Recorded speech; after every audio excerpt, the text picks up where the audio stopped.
guys, it's Miharu. As you may be aware, many Spyro fans, especially those of the Legend series, were met with disappointment in the late 2000s when it was revealed that the Legend of Spyro 3D, a movie adaptation of A New Beginning, had unfortunately been cancelled. But did you know that around the same time there was yet another Spyro film, a fan film, supposedly in the works?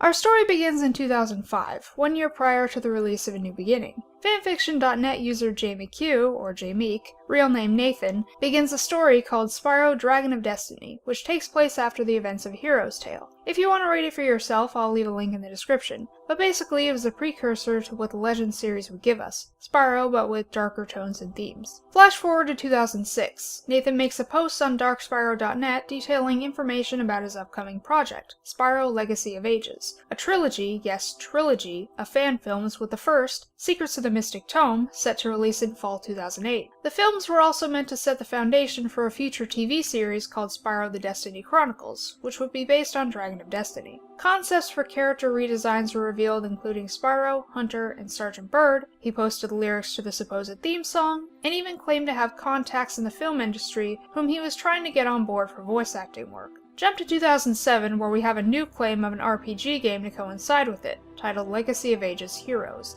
I'd also like to point out that around this time the release date for the movie had been pushed back to 2009. Now, I know what you're thinking. Already this whole thing seems highly suspicious and reeks of overly ambitious goals, but that wasn't enough to keep naive 15-year-old Miharu from wanting to be a part of it. Being an amateur voice actress and a huge fan of Cinder, I of course asked if I could audition for Cinder, or more specifically, her and Spyro's daughter Carla, who would also become a slave to Malefor and take on her mother's name. So what happened with that? Well, I got the part. Unfortunately, I'm unable to find our conversation from over a decade ago on DeviantArt, so you'll just have to take my word for it. Not like it matters though, because as we know, the film never ended up seeing the light of day. Along with the constantly changing release dates for the film, the official Legacy of Ages website had also been going through a development hell of its own. Originally scheduled for an early 2008 launch, as evident by this post, it was eventually pushed back to July of 2010, but was delayed yet again due to a serious overheating issue. A month passes and Nathan sets a new unspecified date of late September or mid-October, with a new film release date of Thanksgiving 2012. Come October, still no sight.